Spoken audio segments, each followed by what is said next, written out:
Now it's time for the Voice for the Industry podcast.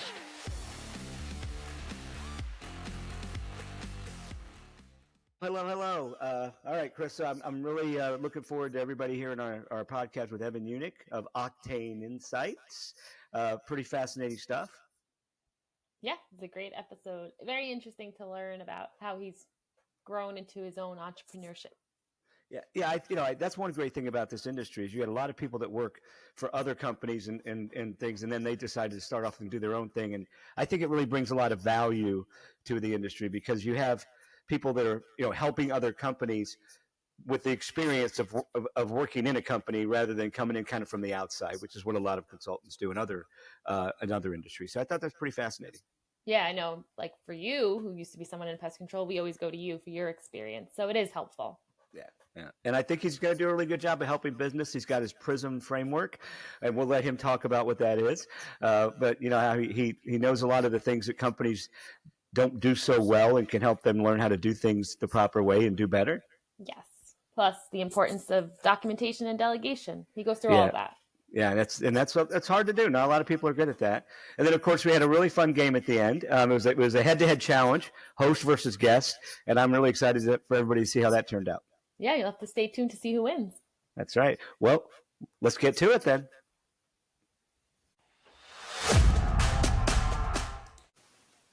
Well, hello, everybody, and welcome to the Voice for the Industry podcast. I'm so excited today. We have Evan Unick with Octane Insights. Evan has done some pretty amazing things in the industry, and he started his own business to help a lot of companies move forward and become much more successful than they would be without him, which is a good thing, right? All right, so a little bit of bio. Evan is the founder and principal consultant at Octane Insights, where he helps high-growth home service brands turn operational chaos into repeatable customer-centric profit. And there is some operational chaos out there. So I'm glad you're here to help. As the former VP of Customer Solutions at Active Environmental, Evan led a full contact center transformation that boosted NPS by 67 points. That's a lot of points. And added nearly $20 million in annual recurring revenue. And that's 20 million with a lot of dollar signs. It's a lot of money. Today, he blends deep CX expertise with data-driven operational fluency frameworks. That's some fancy words. I'm a humble man. I'm struggling. Showing teams how to spot their single biggest constraint and fix it fast. Welcome, Evan. It's great to have you. Thanks so much for having me. And yeah, a lot of jargon there, but hopefully we can make it a little bit simpler with some real practical applications. But all right. Well, jargon's good. All right. Well, listen, this is about you. We're going to talk about you and how you can help a pest control company. So let's start at the beginning. You started working at a pest control company. Now you built this business. Kind of tell us how you got here. Yeah, my story really kicks off with my time at Active Environmental. I started there a little over 6 years ago, and Active was a lot of fun because I really feel like it went through like 3 different life cycles just in the 6 years that I was there, and I'm sure that there were more before there, and there's going to be more after my time there, of course. But the thing that was fun about it is that it was at such a large scale, even from when I started there, right? But ultimately, it really went from this entrepreneurial startup into we're like a middle-sized company. We're doing, revenue numbers way above that, but we don't want to be a startup anymore. We're not an enterprise yet. So we're in this like really rapid, maturation stage into we're now an enterprise size business and, bringing in private equity, for example. And, and it was really going through a lot of those transitions those transitions and transformations in my time there that, I realized that was what I was most passionate about. And it was also what I noticed was those transitions were the things that the business leaders around me and, in the industry and such really seemed to struggle with the most. And not just, how to get through them, but even just identifying that they were at one of these plateaus where they needed to reinvent some kind of process, right? So leaving Active, that was really what I wanted to start focusing on was, how can I do more of that, but at a larger scale, so that I can come in and, help illuminate what those constraints are, help the business leaders develop a plan to do something about it, and then actually, if necessary, I'll come in and help them do it, but teach them how to execute and move forward and know for a fact that what they're doing is working, or if it's not, how to fix it and get it working. Right. Right. Well, that makes a lot of sense. Yeah, it's tough when you're in a business to kind of see what the business is doing right, what the business is doing wrong, and it's really helpful sometimes. There's a reason the expression "a set of new eyes" or whatever variation it is exists, right? So I think that's fantastic because you kind of it's hard sometimes to step back as a company owner or management team and say, oh, if we did it this way, we did it that way. So that sounds pretty exciting. So just tell us, I guess, I know that you're kind of focused on coming in and helping companies that have kind of plateaued or stalled, or maybe they just haven't gotten started yet. So what causes that? What causes companies to, that are starting off and doing well, and all of a sudden they just kind of hit a spot and just don't really move? Yeah, it's really frustrating to be in that position also, because the things that you used to do, that you've always done, that have always worked, suddenly stop working, right? And the natural instinct is to do it harder, right? Do more of it. Yeah. Right. Throw more dollars at it, and throw more technology at it, and throw more people at it, and then it'll work. And that's just not what happens, right? A mentor of mine used to say that technology will never fix your problem. All it does is accelerate the problem, the solution itself. Yeah. And if it's a bad solution, then it's not going to make that solution better. It's just going to make that solution bad, but faster. Right? Never thought of it that way. That's really good. Yeah. He had a few things like that were tough to swallow at the time, but over time I've realized, oh man, you know what? I think he was right. Yeah. But yeah, why do companies plateau? The biggest thing is it's about people, right? Unsurprisingly, probably, and handing off and distributing the responsibility of different, just different responsibilities across the business, right? When it's just you're the business owner, you're the founder, you're running your team of 5, 10, 15, 20 techs. You know exactly how many you have. You know exactly how many you're doing interviews with. You know exactly how many you're going to need to do interviews for over the next 4 weeks in preparation to scale up for summer, right? Well, if you add a second office onto that, maybe you can still have that close of a beat on things, but you scale that up to three offices, 5 offices, 10 offices. You can't keep that close of a pace anymore, right? Right. So you now need to start distributing just the real-time knowledge of where things actually are and where they're projected to be going, and then the communication of those statuses, right? Because as you scale, you're no longer, it used to just be you doing the marketing, the recruiting, right, the interviewing, so forth, the training, but you start to distribute that over a few different offices, and now you have different people or teams that are responsible for those different functions, right? And they need to be able to stay, 100% up to speed with each other. And, text messaging just doesn't cut it at scale, right? So you have to start introducing systems or processes to facilitate that, communication and continuity and the handoff of the appropriate information, so on and so forth. You can tell just by how, rambling I'm getting right now, how quickly it gets complicated, right? Yeah. And so you can't just, pull the same lever that you used to. You have to do something different. Yeah. So, and I think it's fair to say, right, that one of the biggest transitions, if not the biggest, is to go from that, like you're saying, like I'm in charge, I own this company, or like you said, I know everything, I know where everything is. If I need a wrench, if I need this, and then all of a sudden there's other people there, and then you have to rely on them. And I think that there's 2 transitions, right? That, and then the generational transition from parents to children. Those are the 2 I think that pest control and lawn companies really struggle with, and I've seen it a few times, and you're absolutely right. It does get very complex very quickly. So how do you? Okay, so when you start working with a company, I know you use a Prism, which is I can't remember the exact terminology, but and it's a great process. I know I'm not explaining it very well, so I'll let you do that. So how do you use this system, and what do you do with it to help these companies bridge that gap and start moving forward?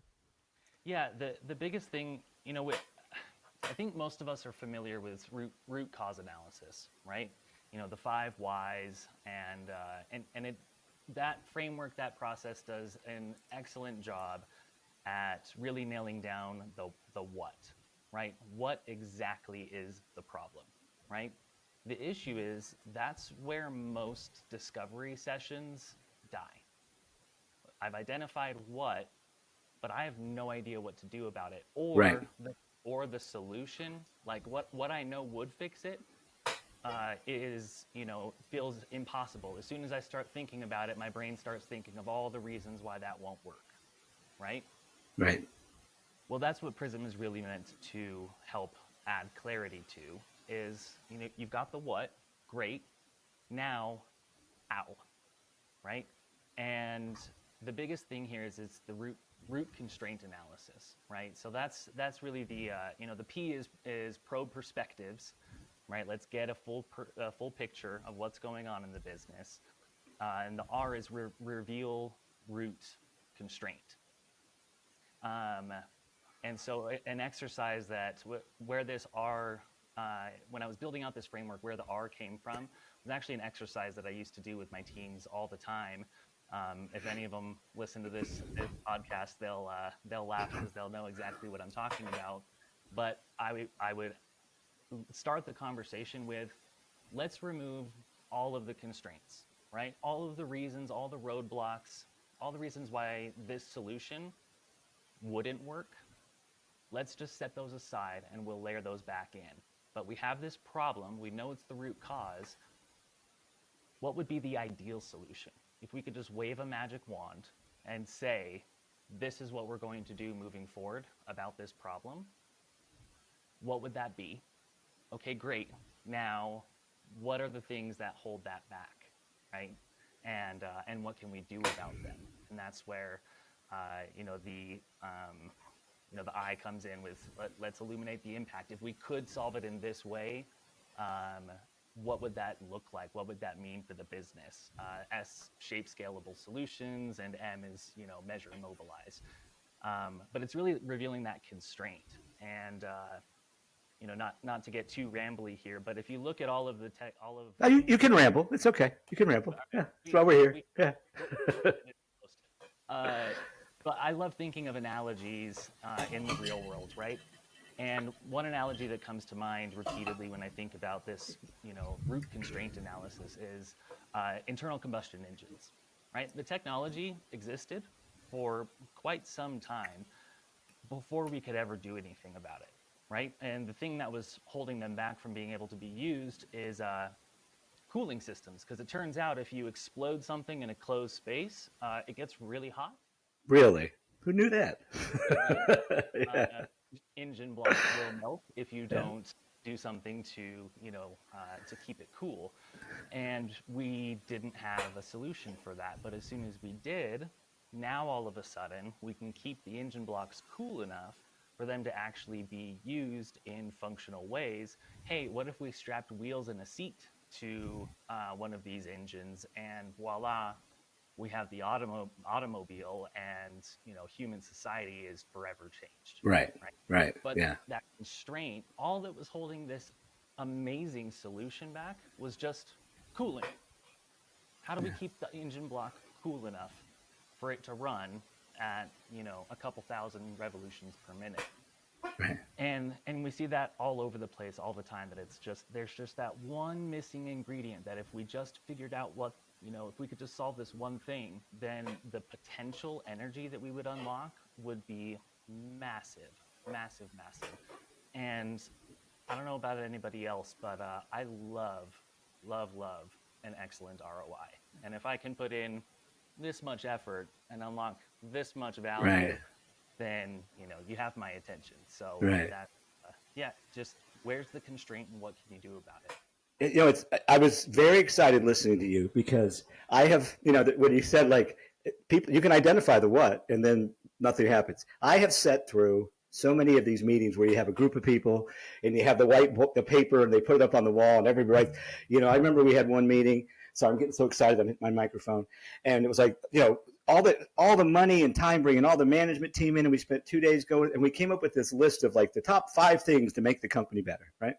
And so one of the owners, my direct boss, stuck it up on his office wall, and 2 years later, it was still there. And I would come in like every once in a while and go, "We about ready to tackle this, boss?" So you're absolutely right. It's not necessarily difficult. It can be to figure out what's wrong or what's not right. But then the big hurdle, and you're absolutely right when you said that, it just like bing, is making it happen. And I think that your Prism sounds like a great approach, because you're figuring out what's going on, you're identifying what needs to be done, and then you have a plan and a process to actually get there. And and I also liked how you said, like, let's put away the things that don't necessarily work, because I've always felt like whenever you come up with like a solution, the first thing you hear is the exceptions. Well, if we do this, and I'm always like, I call it the wacky 3 to 5%, right? You're always going to have the wacky 3 to 5% that's not going to fit. But if you have something that works for 95% of the time, let's just figure out the 3 to 5%, because it's not worth the hassle. But you always get those objections right away, right? So I really like your process of, let's just forget about the stuff that doesn't work and then focus on what's worked. Because then at the end, the stuff that doesn't work really is going to be inconsequential, because everything works, right? We'll never have a hard time thinking of the reasons why an idea won't work. Right. We'll always be able to come up with those. So why don't we let this idea breathe a little bit before we start poking holes in it, Yeah. right? And it's a huge difference. It also just makes those conversations, frankly, a lot more fun, right? Right. They're not so depressing anymore, because now But you're not arguing with people. yeah, and you're talking about solutions that are actually exciting, right? Yeah. And it's like, even if we could never get to that dream state, we're all the way down here right now at the ground level. Let's shoot for this. And even if it's a 3 to 5 year timeline, okay, great. Well, then let's work backwards from it to like, what Right. can we do right now to start moving in that direction and make a tangible difference for our customers, right? Yeah. I mean, just having a goal to work towards is a lot of times the biggest step, right? I mean, you can't go somewhere if you don't know where you're going. That's awesome. Yeah. All right. Well, that's great. I mean, that's really good stuff. So we know that sometimes businesses kind of get blocked or plateaued or stuck. So what are some things, maybe a few fast wins or something, or things that companies can do pretty quickly and easily that aren't too painful to kind of get them moving in the right direction? Yeah. The biggest thing is, I'll summarize all 3 by just saying simplify it. If you are thinking about an issue and immediately feeling the whirlwind of, all the threads that are interconnected with that issue, you need to take a step back, right? If you can't wrap your hands all the way around the issue and you keep coming up with more threads to plug into it, then you're looking at it too narrowly, and you're in the wrong spot, even more importantly, which means that all the questions that you ask are going to be the wrong questions. And even if you get the answers right to those questions, it doesn't matter, because they're not going to solve your root constraint, right? But if you can take a step back and really reevaluate the situation as a whole, then you'll be in a much better position to understand what it is that actually needs to happen to get you to where you're trying to go, right? Yeah. And as soon as keep stepping back until it becomes simple, right? So that can be something as simple as our routing is bad. Okay, well, 1, how do you know, right? How are you defining that? 2, what are the results, right? What are the numbers that you're looking at that lead you to believe that it's bad and that it could be better? And if it were better, what would that mean? And as you just kind of start taking a step back from that, you start to realize, like, okay, well, my issue isn't necessarily about my routing being bad. It's that my routing team that sits right outside of my office is complaining constantly about how much manual work that they're needing to do just to make things line up properly. Right. And I see it. They're right. It is way too much manual work. There has to be a way to automate this a little bit better. Okay. Well, now it's not about my routing is bad. It's how can I alleviate pressure from my routing team by automating tasks that can be automated so that they can focus on the things that can't. Right. Right. And it's a really subtle and nuanced difference, but you have to take those steps back to really get that fuller picture to understand what it is that's happening. Right. So if anybody who's listening to this podcast, if they only walked away with one single thing, it's whatever you're doing, whatever problem you're trying to solve, if it feels overwhelming, then stop and take a deep breath and take a step back. Right. And as soon as it stops feeling overwhelming and starts to feel simple again, then you'll end up back on the right track, right? And if you need help with that, call me. Fair. Well, call him anyway. He can help you. I promise. Yeah, it's like, how do you eat an elephant, right? One bite at a time. Because if you think about eating an entire elephant, you're never going to start, and you probably shouldn't, because who wants to eat an elephant? But yeah, but no, that's a very good. I mean, I got to tell you, your perspectives and your approach is I find it very fascinating and right on with my experience, which may or may not mean anything, but I do. I think it's really great. It resonates a lot. I mean, the things I've been through is what you're saying. It's exactly right. You get focused on the routing, not the core root cause of the problem. And I keep getting farther back until it's far enough away from you to see it, right? That's pretty much it. That's fantastic. Okay. And then what are some common missteps that waste time and money? What are some very simple things, that companies can do to kind of, eliminate some of those things that are causing challenges? Not necessarily specific, like you said, like a routing task, but just in general, or whatever you feel like would be good to share. This one's easy and a lot more concrete. Top one of my list is stop blaming external factors.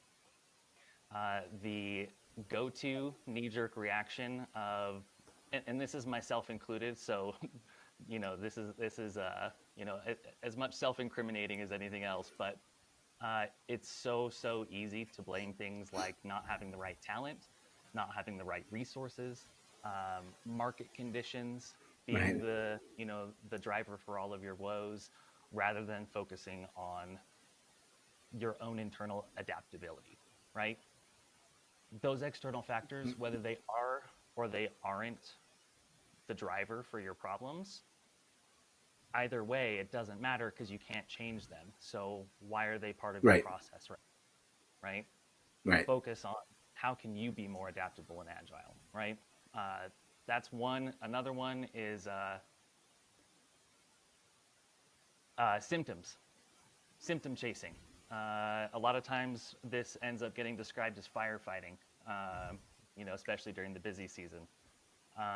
If you're doing a lot of firefighting, then you're doing a lot of symptom solving rather than actual treatment of the underlying problems, right? Right. And that's where a good old-fashioned root cause analysis can, help you get some clarity there. And then if you know what the problem is already, but you can't figure out how to fix it, then root constraint analysis is where you need to be looking next, right? Those two. And then I think the last one that I'll focus on, those two I had ideas baked already coming into this, but I think the third one I'll say is stop believing that technology will save you. Yeah. Unless it's a phone system. Unless it's a good phone system can save you. Okay, I'm kidding. Yeah, no. I think it all goes back to that. If your customer operations, the way you support your customers, is dysfunctional, then even the world's best voice for pest system implementation is just going to make you faster. You're right. You're absolutely right. Process, right? Yeah, you're absolutely right. Yeah. That's it can resolve. It can make a lot of things smoother, but if you're garbage in, garbage out, right? If your process is already bad, then no tool, no matter how perfect, can play business operations messiah, right? That's funny. That's a good way to put it. So when we have, a shameless plug, we have some pretty amazing AI. Like our AI can really do some cool analysis of stuff. But it's funny because I see customers that, like to your point, they understand that the technology, the information is fantastic, but they got to do something with it. So we have customers that completely restructure their company, right, based on what they're getting from AI and things like that. But then we have other customers who don't. That's the same data, the same amazing things, but they just kind of plug it in, like to your point, to what they already do. So the impact is really not very, it's good, but to your point, yeah, the technology is not going to solve the problem. And that's a really good perspective. Yeah, well, and I think, on, I think I'll leave a little gem here. One of the best ways, I love putting myself and my team in positions where it's sink or swim. People can do truly miraculous things when put in scenarios like that, right? And yeah, maybe it's a little stressful and cause for some gray hair, but you win, right? Yeah. You adapt. So there's a couple of things that will really force you through that process better than anything else. One, try to document with specificity exactly what the process is as it stands today, right? If you can't do that, then work on it until you can, right? Right. If you can't put it all into one single document, then there's a problem. Second phase is prepare to delegate, right? And that can be, if you're the founder and you're bringing on somebody new, even if it's just an office manager or a route manager, you're handing over something from your plate onto theirs. The process of getting them to understand how to do it properly is a whole, second chapter of a really excellent business process. Because if they can't get clear on exactly how to do something or what their role or responsibility is, then you're not doing your job as the manager. Or what you expect as the manager, right? They need to understand what you expect. Yeah. Yep. Yeah. And if you have a specific way of doing things that you want them to do that thing, maybe tell them. It's a good idea. Just for starters. But what will really, really, like, the advanced version of phase 2 is outsource. Bring in a BPO, whether it's, it doesn't need to be a call center BPO, though it frequently is. But outsource some function of your business and watch how difficult it is the first time. It's much more difficult than, offloading a responsibility or delegating responsibility to somebody internal, right? Because they're at least, behind the curtain with you. Right. They can see a lot of this. BPOs can't, right? The outsourcers can't see any of that. And then the third phase is automate, right? And that's where things like your AI tools that you're referring to can really, really become excellent. And the reason I'm harping on this right now is because, especially with this Gen AI wave that we're all swept up in. Yeah, swept up in, writing or feeling a little overwhelmed by. Yeah. The mistake that I see so many people and businesses making right now is trying to skip past all of those phases straight to automating. And if you can't document it, then how are you supposed to tell the AI exactly what it's supposed to do, right? The AI doesn't have intuition, right? It doesn't have a greater, a greater insider context like an employee will have. It's only that one entity that you need to be able to spell out in explicit detail exactly how something needs to be done. And if you've never documented or outsourced it before, good luck. If you, especially a lot of people, hey, I'm gonna implement this thing that I don't even do myself right now, but I want the AI to do it autonomously. Right. No, that makes sense. That'd be great, but we're not quite there yet. Yeah, not yet. So, all right, what's a BPO? Just for those that don't know. Business process outsourcing. That's the official acronym in our industry.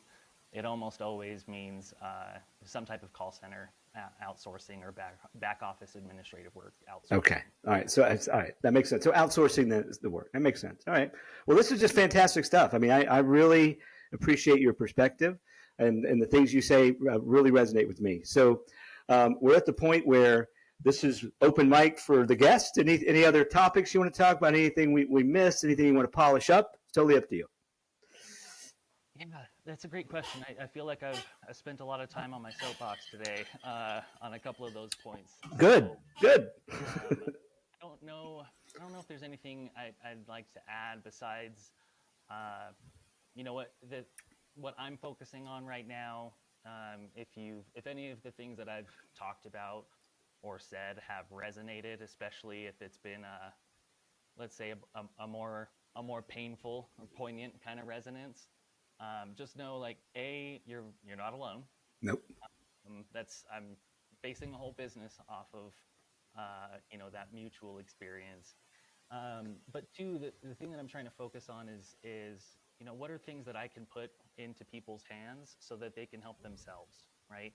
I think a lot of the consulting function or industry has been, too many business leaders and owners have experiences with it where, they get a really fancy slide deck and then nothing ever goes from it except for, a 5, 6, 7-figure price tag or invoice coming through after the fact, right? And I'm not about that myself. It's okay, what resources can we actually put into people's hands so they can help themselves? If they're having trouble doing that themselves, then how can I, in as little time and effort and therefore expense as possible, teach them to do it themselves, and really just in progressive levels of scaling right now. That's how I'm really structuring my entire service offering. So point to me saying all of that is not just a shameless plug, to go to my website, check me out, LinkedIn, and whatnot. But I'm going to be having more and more free resources available over time. So even if I don't have anything that suits your needs right now, and circle back in a little while, or just reach out, book 20 minutes with me and let's just chat about it. The number of times, and again, I'm not, but I just love helping people, right? My thing is about helping people do things that they wouldn't have been able to do otherwise, right? And if I can do that for you on a 20-minute quick chat about something, then great. That sounds like a great use of my time and, zero expense to you. So, I think just that. And again, if you're feeling overwhelmed by the busy season, take a step back. Take a breath. Yeah, take a step back. What is the website? Oh, it's octaneinsights.com. All right, OCTANEINSIGHTS.com. You got it. No such thing as a shameless plug on this podcast. Every plug has value. Very important. All right. Well, this has been fantastic. Some really good stuff. And now it's time for the challenge. Carissa, you going to come back? All that self-help and making people better, but it's really about the game. And we're going to play the game. All right. So the game today is states. So the goal is to name the most states you can name in 30 seconds. And we're going to compete. I've done it once before with somebody Taylor Olson. He beat me. I have not practiced. I don't cheat. So we're just going to see how many states we can name in 30 seconds. And then if you win, Carissa, you got a shirt? I don't have one. Oh, you don't have the shirt? So we got a shirt that says I beat the host. We'll edit that back. We'll edit it in when she has the shirt. No problem. And we'll edit that part where I couldn't remember to say the word framework. So don't worry about that. But anyway, all right. So here we go. So as our guest of honor, you can choose. Would you like to go first or would you like me to go first? Ooh, I'll let you go first. Oh, interesting. Because Taylor went first. So, all right. So, Carissa, you going to time it? All right. And I'm going to close my eyes so I don't have a list of the states up there. All right. Here we go. Count me down. 3, 2, 1, go. Florida, Alabama, Mississippi, Texas, Louisiana, New Mexico, Arizona, California, Washington, Oregon, Wyoming, Utah, Montana, North Dakota, South Dakota, Ohio, Michigan, Pennsylvania, North Carolina, South Carolina, West Virginia, New Jersey, New York, Massachusetts, Rhode Island. Now I'm going blank. Maine, It's the middle that gets me. Done. All right, how'd I do? 27. So yeah, that's 3 times I've gotten. I actually went. Last time I went up the East Coast and around. This time I went west and up. Still 27. So, all right, sir, you have the number to beat. You know exactly what the problem is. You don't have to step back. So now you can solve it. All right, let's do it. Are you ready? Count me off. Yep. Yep. 3, 2, 1, go. Alabama, Alaska, Arkansas, Arizona, California, Colorado, Connecticut, Delaware, Florida, Georgia, Hawaii, Idaho, Illinois, Iowa, Indiana, Kansas, Kentucky, Louisiana, Maine, Mississippi, Missouri, Massachusetts, Maryland, Minnesota, Montana, Nevada, New Hampshire, New Jersey, New Mexico, New York. That seemed like a long 30 seconds, Chris. Is that clock working? And he was at 26. No way! Oh man, so close, so close. But we'll send you something. Maybe one like I got beat by the host. No, I'm kidding. That's great. I'm kidding. Well, no, in all seriousness, thank you so much.